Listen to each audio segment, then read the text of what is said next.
Oke. Aman. Oke, let's go. Tadi lo mau ngobrol dari upload nyawa dulu ya, Min? Ya. Oke, gimana?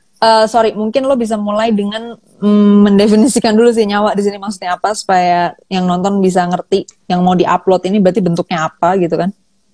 Let's start from there. Oke. Jadi sebenarnya nyawa itu nggak ada. Jadi nyawa itu sebenarnya cuman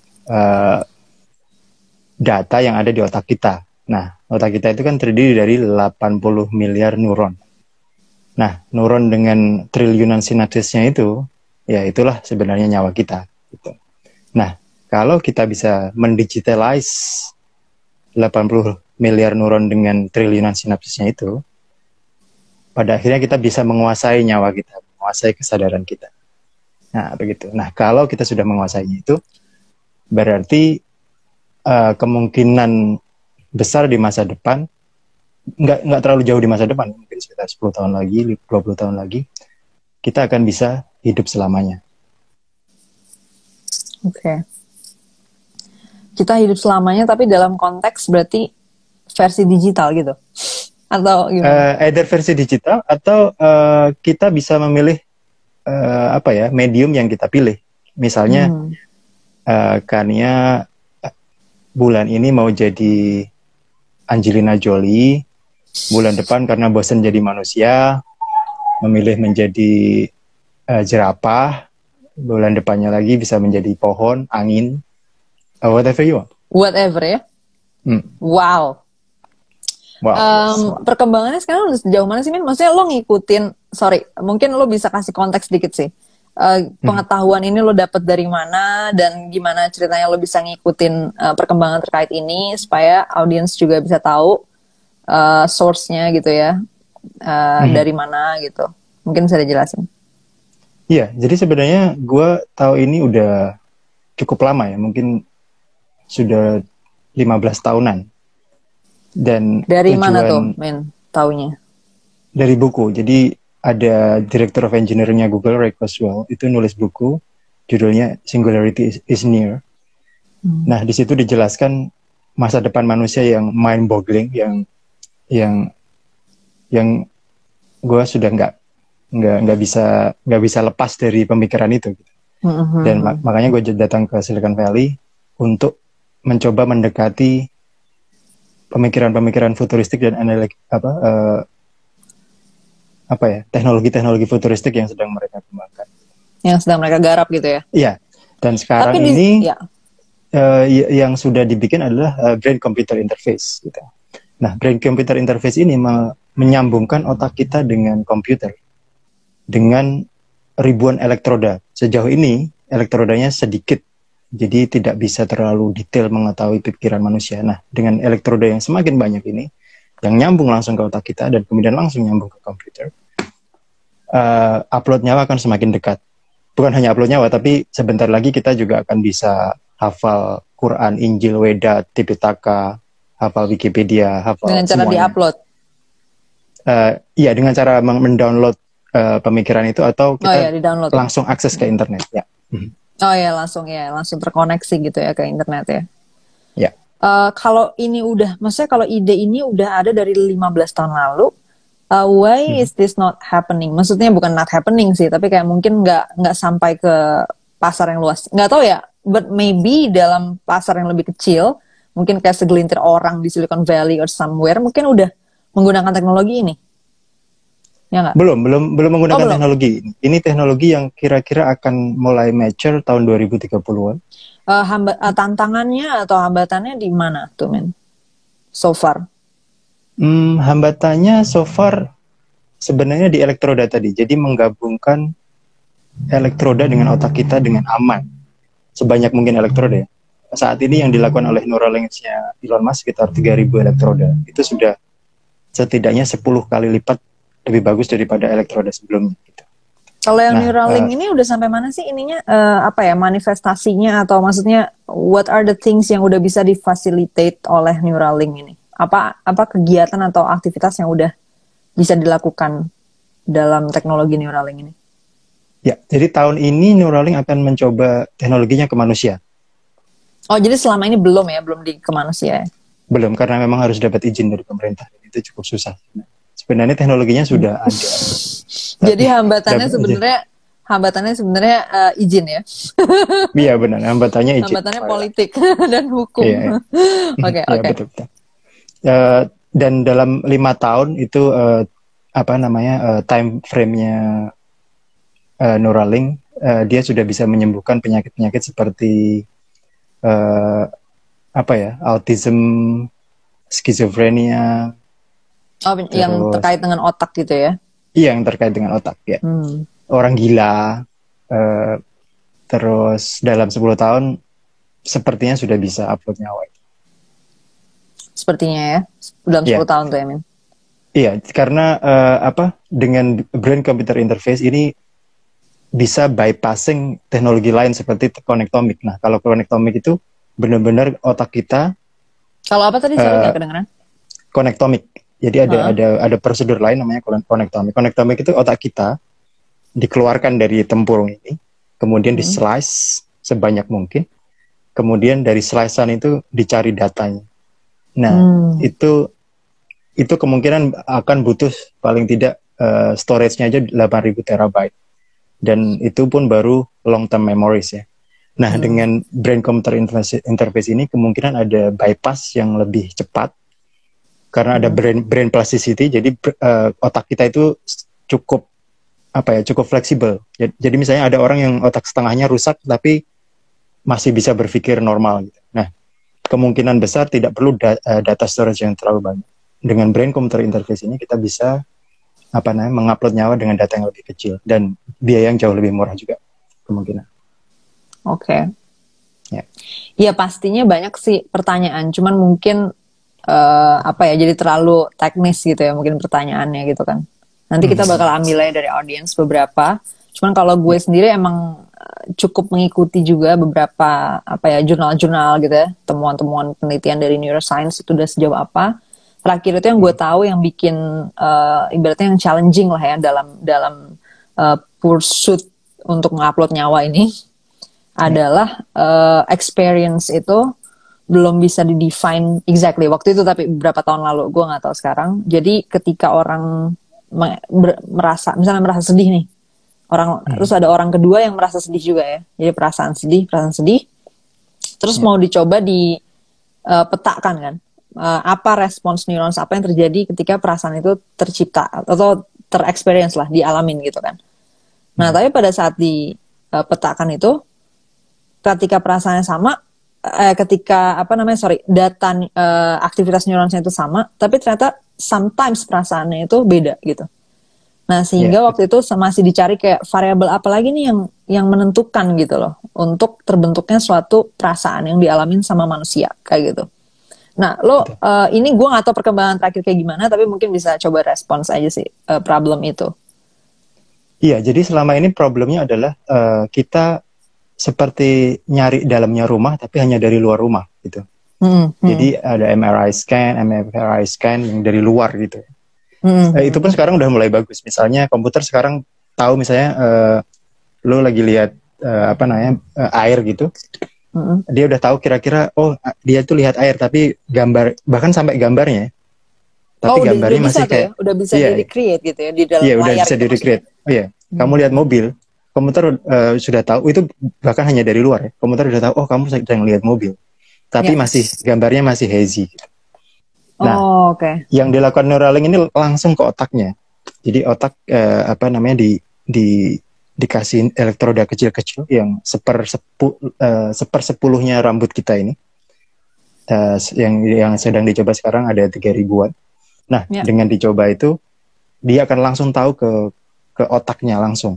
Jadi neuronnya langsung itu yang diukur gitu. Nah,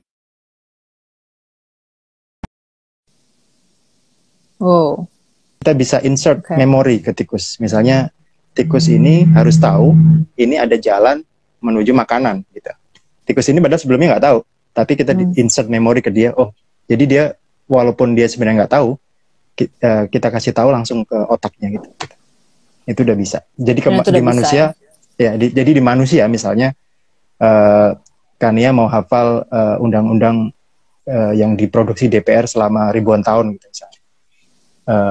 Tinggal Jadi, di-upload aja gitu ya. Iya, tinggal di-insert ke Oh ya, situ. dimasukin maksudnya. Ya, Iya. download justru ya. Download, taruhin Iya, ke dalam memori kita gitu ya. Jadi ada memori ya, benar ya. Dan itu actually udah, maksudnya udah close to inilah ya, reality gitu ya. Maksudnya Ya udah bisa dicoba dibandingkan 10 tahun lalu gitu. Betul. Udah dicoba di tikus. Tikus itu kan let's say 90% DNA-nya sama dengan manusia. Jadi cukup dekat dengan kita. Kalau bisa dicoba di tikus pasti bisa dicoba di manusia.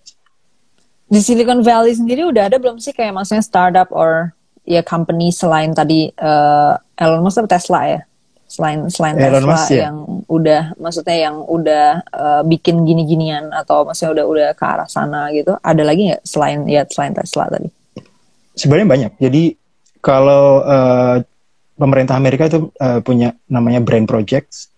Kalau pemerintah Eropa ada namanya Blue Brain Projects kalau nggak salah. Itu di Swiss.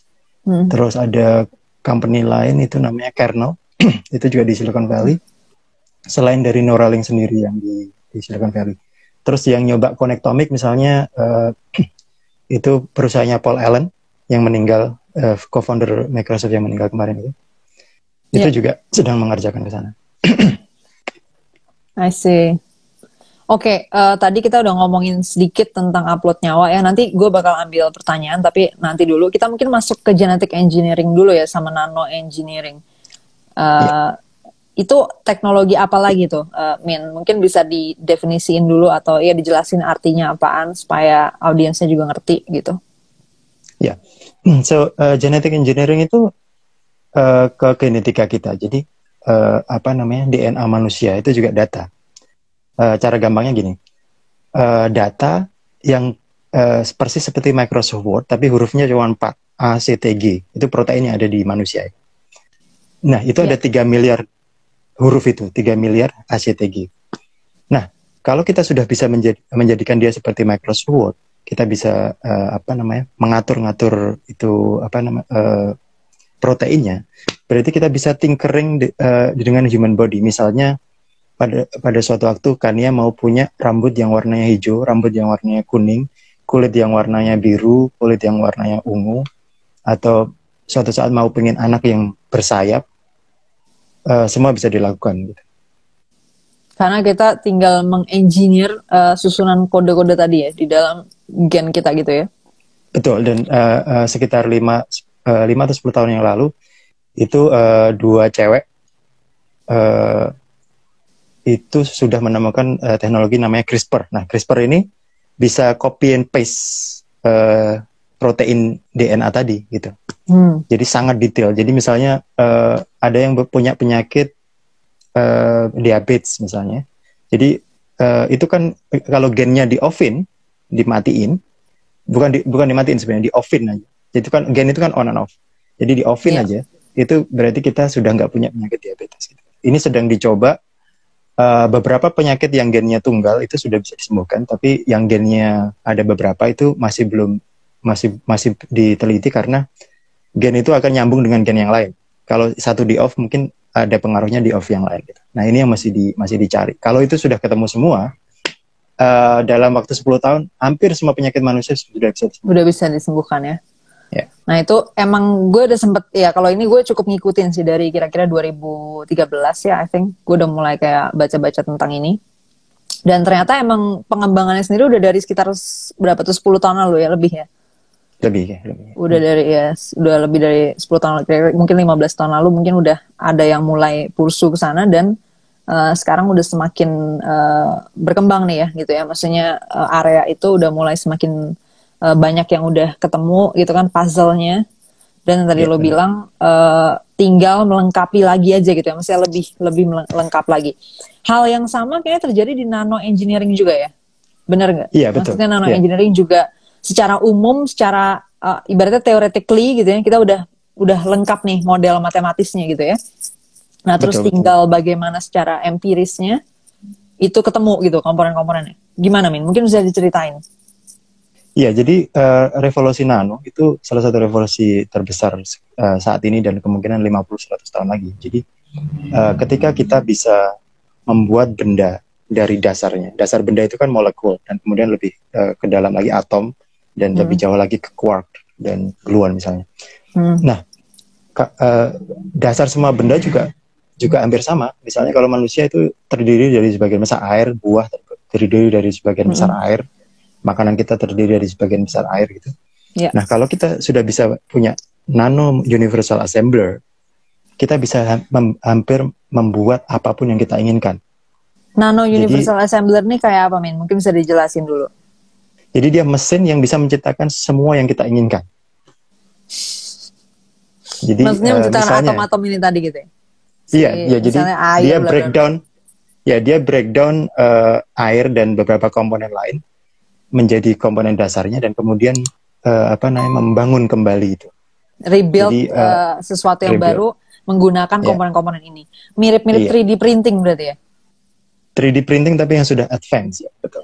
Jadi karena pada level atom gitu ya? Pada level atom, ya. Jadi kemungkinan besar 30 tahun lagi yang namanya pertanian itu akan musnah, yang namanya peternakan akan musnah, karena kita tidak perlu menanam lagi, kita tidak pernah beternak lagi. Apapun yang kita inginkan, mau burger, mau nasi, mau rawon, mau langsung di print aja ya? Gitu. Langsung tinggal di print, ya, betul. Ya, benar-benar. Make sense actually. That makes sense dari awal sih sebenarnya. Ketika awal kita udah mengerti nature dari atom, dan kemudian at one point ketika kita udah punya kemampuan untuk engineer pada level maksudnya algoritma kita juga udah semakin kompleks gitu ya. Kita udah mulai ketemu model-model ibaratnya ya machine ya intelligence juga ya, artificial intelligence juga yang udah lebih canggih juga.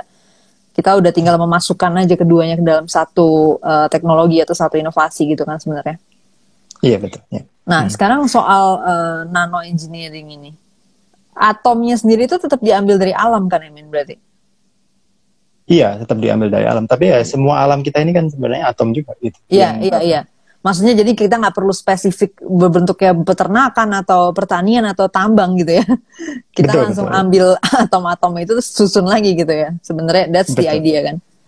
Iya, dan sebagian besar makhluk hidup itu kan air kan. Jadi air itu sangat banyak banget di bumi ini. 2/3 permukaan bumi juga air. Jadi bahannya itu hampir tak terbatas kalau di bumi. Dan dengan bahan yang tak terbatas itu, ya basically asal kita mau sesuatu yang biologis misalnya itu bisa terjadi gitu. Oke. Tantangannya di mana kalau ini? Selain tadi ngumpulin ini ya, data-data atomnya itu sendiri ya? Dan data campurannya. Tantangan terbesarnya kalau sudah ada nano manufacturing sebenarnya lebih ke ini susunan atom-atomnya itu. Misalnya susunan atomnya rawon itu akan beda dengan susunan atomnya nasi. Nah, bagaimana mencari tahu susunannya itu sehingga rasanya akan sama persis, terus bentuknya akan sama gitu. Tapi suatu saat nanti ketika nano engineering ini sudah advance, bakal ada banyak makanan baru gitu ya, yang kita belum tahu kita nggak tahu gitu. Terus masalah-masalahnya ya gimana silakan. Enggak, masalah-masalah yang kita hadapi sekarang kan kelihatannya maksudnya kayaknya nggak gimana ya? Kayaknya belum se-advance itu gitu ya. Kayak sekarang tuh orang misalnya masalah tentang sampah misalnya. Kita nih sampah udah nggak karu-karuan di muka bumi ini, terus nggak tahu nih gimana nih ngurusinnya gitu ya. Udah bertebaran di laut, bertebaran di mana-mana gitu kan. Nah terus gimana nih Min kita loncat dari peradaban penuh sampah ini ke yang tadi kita bayangin itu. Maksudnya itu kan kita memproduksi lagi dan lagi, tapi our current externality gitu ya, eksternalitas yang udah kita punya sekarang ini itu sudah costly terhadap our habitat lah gitu ya. Jadi kayak misalnya udara kita, air kita udah kacau balau. Kira-kira your thought lah, maksudnya pandangan lu lihat ini gimana nih, masalah-masalah ini baiknya di solve dengan cara apa, terus kita ke situ gimana gitu, transisinya gitu. Kalau aku pikir sebenarnya bisa dimulai dengan berpikir out of the box dari sekarang gitu. Jadi kalau misalnya pemerintah seluruh dunia saat ini sudah mulai berpikir ke arah sana dan kemudian ya mungkin menyisihkan 1% dari GDP untuk research and development Riset ke bagian sana. sana. Ya, itu akan sangat banyak sekali menyelesaikan masalah. Gitu. Misalnya masalah kesehatan aja. Kalau misalnya 1% GDP itu untuk R&D kesehatan, ya 10 tahun lagi hampir semua penyakit bisa disembuhkan. Kalau jadi udah nggak perlu lagi nantinya gitu ya. 10 tahun lagi iya, udah nggak perlu lagi lagi yang namanya anggaran nyembuhin orang gitu ya. betul. Maksudnya Jadi dalam BPJS artian nggak ya akan tekor itu terus gitu. Karena selama ini kita kan mengobati simptom, bukan mengobati dasarnya gitu. bukan mengobati sumber dari penyakitnya itu sendiri gitu ya. Sumber dari Oke, iya ya. I think gue pernah dengar itu juga sih dari beberapa teman-teman yang kuliah medical lah, tapi di luar gitu ya, di UK, di US. Ya mereka juga bilang, I think the only way adalah ya genetic engineering itu tadi gitu ya. betul. Sehingga penyakit itu diselesaikan memang di akarnya kayak gitu. Iya, betul. Oke, kita ambil pertanyaan ya sekarang. I think overall gue udah dapat lah ya idenya. Ini ada yang nanya nih, mungkin terkait dengan apa namanya upload nyawa tadi ya. Konversi datanya nanti bagaimana gitu ya? Kan mungkin kita ngambil data dari consciousness kita sekarang gitu di dalam biological physics kita kan. Tapi kemudian ketika itu mau diupload, itu dia sebenarnya mungkin pertanyaan yang lebih simpelnya adalah apakah gue akan ngerasa live gitu ketika consciousness gue diupload, dipindahin ke something else kayak tadi lo bilang, dipindahin ke angin atau dipindahin ke kucing or ke pohon dan lain sebagainya. Gimana tuh, Min? Mungkin iya, akan pretty much alive. Dan yang menarik adalah ketika kita bisa upload nyawa kita, upload kesadaran kita bisa punya substrate beda-beda, punya medium beda-beda. Misalnya Kania mau punya 5 jenis tubuh baru gitu. Yang satu menjadi Pevita Pierce, yang satu menjadi Britney Spears, yang satu menjadi siapapun, Brad Pitt, whatever ya. Nah, kemudian walaupun kesadarannya tetap Kania, tapi Kania bisa punya berbagai pengalaman dalam bentuk medium lain gitu. Dan kemudian misalnya ya setiap 6 bulan sekali atau 1 tahun sekali di-calibrate, jadi pengalaman satu Kania yang satu di Jakarta itu bisa punya 5 pengalaman yang lain atau 4 pengalaman yang lain atau bikin 10 atau 1000 pengalaman yang lain. Dan itu dengan asumsi nggak tahu sih gue, tapi very likely belum ada benar-benar. I'm not sure apakah kita akan pernah bisa membuktikan ini, tapi I don't know. Itu kan berangkat dari asumsi bahwa dengan data-data yang ada dari otak manusia or whatever yang ada di badan kita, ditarik gitu ya, dipindahin ke barang lain, ini akan menjadi experience yang sama gitu kan? Mostly likely sama, kayak karena sudah dicoba di cacing yang namanya C. elegans itu, dia hanya punya 300 nyawa. Kemudian data konektomik dari cacing itu dipindahkan ke robot. Nah, robot itu berperilaku sama seperti C. elegans. Nah, itu Jadi dia. Itu kan dari kitanya, dari luar kan kita ngelihatnya kan. I think there's a movie yang mengeksplor gimana kalau yang diupload itu melakukan hal yang sama, tapi actually kehidupan dari si orangnya ini udah nggak ada lagi gitu. Oh iya. Maksudnya si orang ini udah nggak mengalami kehidupan. Permasalahan data sih. Jadi ada orang yang percaya bahwa nyawa itu spesial di manusia. Iya, sorry. Iya, nah itu dia. Jadi itu dia maksud gue. Ya kalau anggapan soal nyawa itu spesial itu mungkin urusan lain sih. Kalau gue lebih kayak bagaimana si orangnya ini, si subjeknya ini bisa merasa dia memang ada gitu kan. I think that's more about that part sih menurut gue ya. Jadi kayak bakal ada kayak ya it's a big risk to take gitu loh untuk manusia-manusia ini menjadi subjek yang mindahin consciousness mereka somewhere else karena ada risiko di mana they will not even feel they're alive at all kayak gitu misalnya, ngerti kan? That kind of things lah.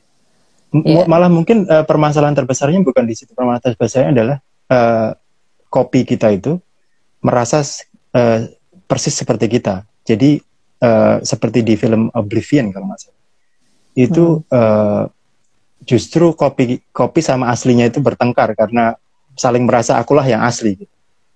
Itu malah kemungkinan besar itunya, problemnya nanti. Ya, oke. Ini makanya perlu dikalibrasi supaya Oke, kita nggak perlu bertengkar, kita sama-sama kita ini. Gitu. Jadi, Yeah. jadi kita ini aja gabung pengalaman. Ya oke, itu ini aja lah, some thought eksperimen lah ya. Yeah. Nanti bisa dipikirin masing-masing. Ini mungkin pertanyaan yang soal CRISPR tadi. Masih diperuntukkan untuk terapi care dan masih ilegal untuk human enhancement. Sorry, pertanyaannya kayak kepotong nih. Bentar, gue cari. Emang masih ilegal gitu ya maksudnya? Sebenarnya enggak, di Amerika pun udah dicoba untuk beberapa penyakit. Di Cina, aku yakin sudah dicoba dalam hal yang lebih advance gitu. Maksudnya Genomic Institute terbesar di dunia itu namanya Beijing Genomic Institute. Itu mereka sudah scan genomik orang 2.000 orang terpintar se-Cina. Udah dari jadi udah dipakai ya ke manusia? Iya, udah 15 tahun yang lalu. Bisa di ini lagi, sorry, ini siapa yang nanya tadi? Desi.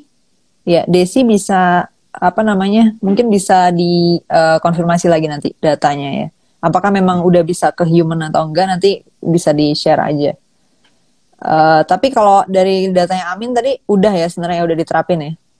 Udah, dan itu yang tampak di permukaan ya. Maksudnya di belakang layar itu aku yakin Cina sudah banyak gitu, karena terakhir aku dengar misalnya itu udah 5 tahun yang lalu mereka menciptakan babi yang menyala dalam gelap, atau babi yang nggak bisa besar hanya kecil jadi untuk dijadikan pet, atau babi yang bisa beratnya 1 ton jadi nggak perlu peternak babi yang banyak-banyak gitu.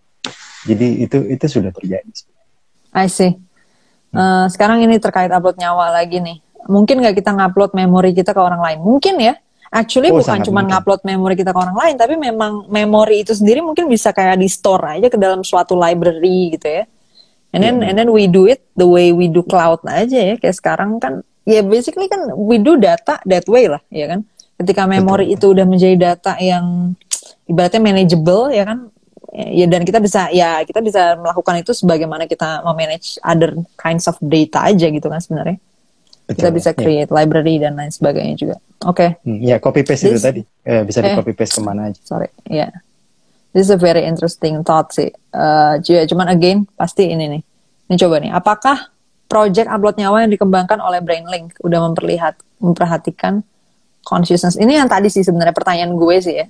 Mungkin, I don't know. Jadi kayak, lebih kayak, apakah ketika gue di-upload ke dalam suatu medium lain itu gue tetap merasa gue gitu kan sebenarnya.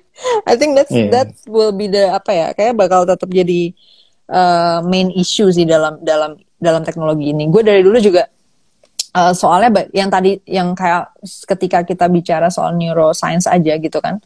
Sebenarnya ketika kita memetakan perasaan atau emosi-emosi ke dalam data-data neuronal gitu ya, maksudnya neuron apa yang aktif bla bla bla. Sometimes it doesn't really represent the reality yang sesuai dengan si orangnya gitu. Jadi si subjeknya itu merasa hal yang berbeda. Tapi datanya itu nggak seperti yang dia rasakan, kayak gitulah basically. Nah, mungkin memang tantangannya di situ ya. But again, menurut gue itu bukan sesuatu yang bisa dibuktikan sih actually. Kayak maksudnya tadi ketika gue mengambil bukti empirisnya, maka akan tetap muncul data yang sama. Jadi kayak dengan bukti empirisnya gue akan bilang bahwa ya ini dia tetap gitu kan. Yang di dalam si kucing ini atau di dalam pohon ini ya dia sesuai dengan datanya gitu kan.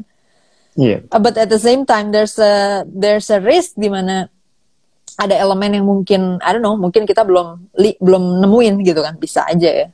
Jadi ada suatu elemen yang belum kita petain misalnya.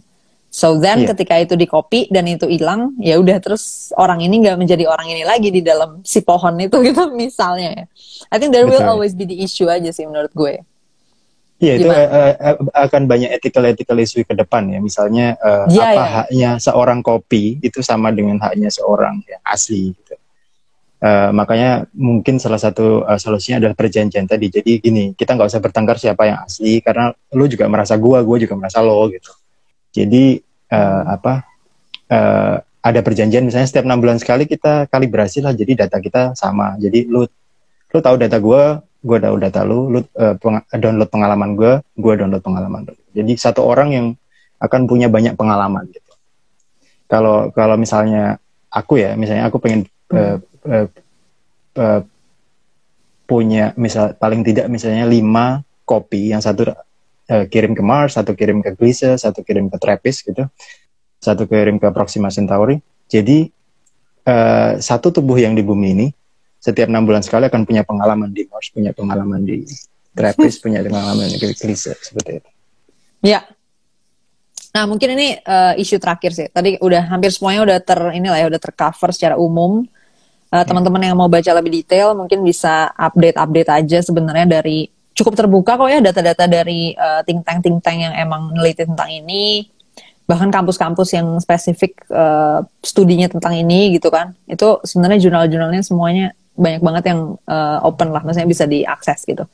Jadi untuk detail-detailnya bisa ke sana. Mungkin isu terakhirnya emang lebih kepada ya humanity itu sendiri kali ya. Jadi kayak siapa nih yang bakal bisa mengakses teknologi ini gitu ya, harganya bakal berapa, dan apakah interestnya itu akan lebih ke arah ini akan available buat semua orang, atau ini akan menjadi suatu premium feature sehingga kalau lo punya kekayaan yang lebih tinggi gitu ya, lo punya peluang untuk hidup lebih, ya, lo punya pilihan jadi mati itu menjadi pilihan gitu kan. Tapi kalau orang yang nggak bisa membeli teknologi ini, ya mati itu niscaya, kayak gitulah, something like that. Lo ngeliatnya gimana nih menjawab isu ini? Kalau aku kira kita bisa melihat sejarah dalam hal itu ya. Jadi selalu teknologi itu di awal selalu paling mahal. Telepon waktu awalnya juga gede, mahal banget gitu, mungkin jutaan dolar. Gitu. Nah, dari sisi teknologi upload nyawa ini atau teknologi yang lain akan sama persis gitu. Awalnya pasti akan mahal. Misalnya teknologi untuk mengetahui DNA manusia, untuk sequence genom manusia itu tahun 90-an itu masih $1 billion untuk satu orang. Move forward to 2010-an, yang pakai 23andMe itu yang aku lakukan waktu itu cuma $100 gitu. Jadi hanya dalam waktu 10 maksimum 20 tahun itu akan jauh lebih murah. Jauh lebih murah ya. Begitu juga dengan teknologi upload nyawa. Thank you capitalism. Thank you capitalism, yes. Kemungkinan besar 2030 akan akan masih sangat mahal, mungkin let's say $1 juta gitu, tapi ya 2040 akan semahal kaleng kerupuk gitu, jadi akan sangat mahal. Oke, ini pertanyaan yang menarik lagi nih.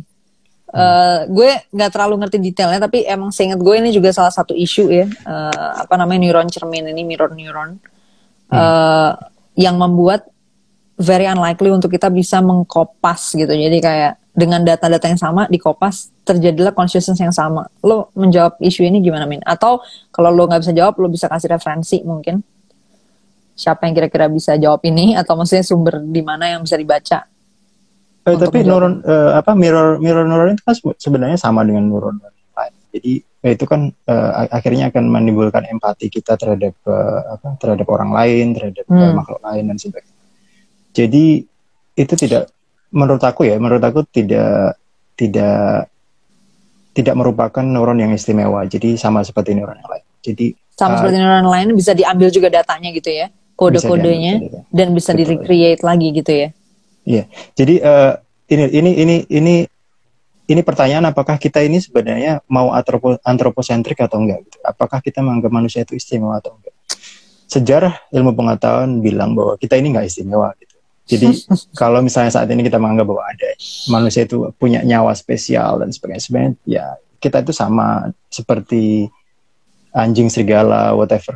Ya, karena DNA semua makhluk yang ada di bumi ini itu share sesuatu yang sama. DNA kita 50% sama dengan pisang, 60% sama dengan lalat, 90% sama dengan orangutan gitu. Jadi tidak ada yang istimewa di manusia. Nah, kalau kita bisa menguasai data itu ya itulah manusia itu dengan nyawanya, dengan keseluruh kesadarannya. Gitu. Ya. Nih, ada yang lagi penasaran lagi nih soal tadi kayaknya gue rasa soal genetic engineering ya. Tadi kan sebenarnya katanya udah dicoba tuh berarti ke manusia ya. Betul. Safety-nya atau risikonya gimana? Soalnya setahu gue ya, yang masih diperdebatkan juga adalah memang sisi etis. Karena mungkin ada risiko-risiko yang nggak tahu ya gimana tuh ya, maksudnya yang membuat itu menjadi masalah etika juga gue sebenarnya nggak terlalu ngerti juga sebenarnya bagian mana yang menjadi challenge secara etis. Mungkin lo bisa menjawab secara safety tadi itu risikonya ada apa atau gimana dari yang lo tahu terkait dengan genetic engineering ini. Oh iya, resikonya saat ini yang paling besar adalah, jadi seperti yang aku bilang tadi bahwa ketika dia itu hanya melibatkan satu gen, itu akan sangat aman. Tapi kalau dia melibatkan beberapa gen, itu harus diteliti gen ini larinya kemana aja. Jadi kalau misalnya itu tidak jelas larinya akan kemana aja, kemungkinan akan pengaruh ke fungsi tubuh yang lain. Nah, makanya saat ini yang bisa disembuhkan adalah penyakit-penyakit yang melibatkan hanya satu atau dua gen gitu. Untuk yang melibatkan banyak gen masih butuh data lebih banyak. Iya, jadi hari ini sebenarnya sudah dipakai ya untuk penyakit atau kondisi yang hanya melibatkan satu atau dua kode gen gitu ya. Jadi dari kan kita tuh satu DNA itu punya banyak nih ya, maksudnya manusia punya data gennya kira-kira itu 20.000 gen. Nah, kira-kira 20.000 gen. Nah, kalau misalnya baru satu dua yang udah ketahuan jelas gitu ya. Apalagi kalau mungkin kalau penyakit-penyakit genetik yang udah jelas banget lah, yang udah kita kenal dari dulu kala juga, kodenya udah jelas apaan yang terganggu gitu kan. Ya pastinya akan lebih gampang ya untuk di-intervene gitu kan. Untuk betul ya, kayak di-engineer. penyakit kalau tidak salah aku ingat itu misalnya cystic fibrosis atau sickle cell anemia itu melibatkan sedikit gen, dan itu yang kemungkinan besar akan bisa disembuhkan dalam waktu yang lebih cepat gitu. Oke. I think udah sih, ini pertanyaan-pertanyaan yang lain udah dijawab semua. Kayak misalnya ada yang nanya, kayak misalnya ada yang nanya apakah dengan kenapa sih ya? Ada yang nanya apakah dengan adanya upload nyawa ini, apakah kita bisa membangun bukan upload nyawa doang sih, nano engineering juga ya tadi. Jadi upload memori, ada nano engineering, kita bisa membangun manusia baru dari nol gitu. Oh iya, pasti. Harusnya bisa aja kan kalau kita udah bisa mengkodifikasi manusia itu apa, ya itu kan tinggal diproduce aja ya dari kode itu gitu ya. Iya betul, itu sudah ada sekarang di project yang namanya Second Life di San Francisco, di Silicon Valley itu. Jadi Second Life. Second Life. Jadi kita bisa hidup di situ hampir mungkin 95% hidup manusia kalau memang mau hidup di situ. Kita bisa ketemu orang di situ, kita bisa membangun kota di situ, kita punya mata uang Linden dollar namanya. Jadi benar-benar semesta baru yang kita bikin gitu. Nah, ini ketika digabungkan dengan brain computer interface, ini mungkin dalam waktu 10 tahun, game yang kita punya sekarang aja walaupun masih 2D, two dimensional, walaupun sudah ada VR, itu VR ke masa mendatang itu langsung ke otak kita, jadi akan sangat kelihatan real. Jadi ketika kita hidup di alam virtual itu benar-benar kayak real banget gitu. Tapi di alam virtual itu kita jauh lebih bebas gitu. Kalau di alam nyata misalnya kamu tidak pede dengan warna kulitmu misalnya, di situ kamu bisa milih warna kulit apa aja, avatar apa aja, ya whatever. Nah, jadi benar-benar akan ada alam semesta baru yang kita ciptakan dengan teknologi-teknologi. Oke, men. Terakhir kali ya, tadi ada yang sempat nanya juga tentang global warming gitu kan. Apakah climate bla bla bla lah. Apakah itu menjadi masalah yang masih relevan kalau kita udah bisa mengembangkan teknologi-teknologi ini? Permasalahannya masih relevan mungkin 10-20 tahun lagi. Kalau kita tidak Tapi kita ini apa? Kalau gitu mitigasinya apa, Min? Sorry, karena itu relevan jadi mungkin bisa langsung ke mitigasi. Mitigasi ya. Mitigasinya lebih ke kita jangan sampai ugal-ugalan aja ngeluarin CO2 ke mana ke atmosfer kita. Karena bisa aja ada unintended consequence yang parah dalam waktu 10-20 tahun lagi. Misalnya ya, ketika alur air panas itu tidak jalan dari ekuator menuju ke North Pole, itu nantinya orang-orang yang berada di Northern Hemisphere, mulai dari Amerika sampai ke Eropa, itu akan menjadi kayak di Antartika. Jadi mereka udah nggak bisa hidup lagi. Jadi semua orang terpaksa harus hidup di tropical gitu. Itu yang sangat berbahaya. Itu kalau misalnya unintended consequence-nya bisa cepat, itu dalam 10-20 tahun bisa terjadi. Nah, itu pentingnya supaya kita tidak ugal-ugalan.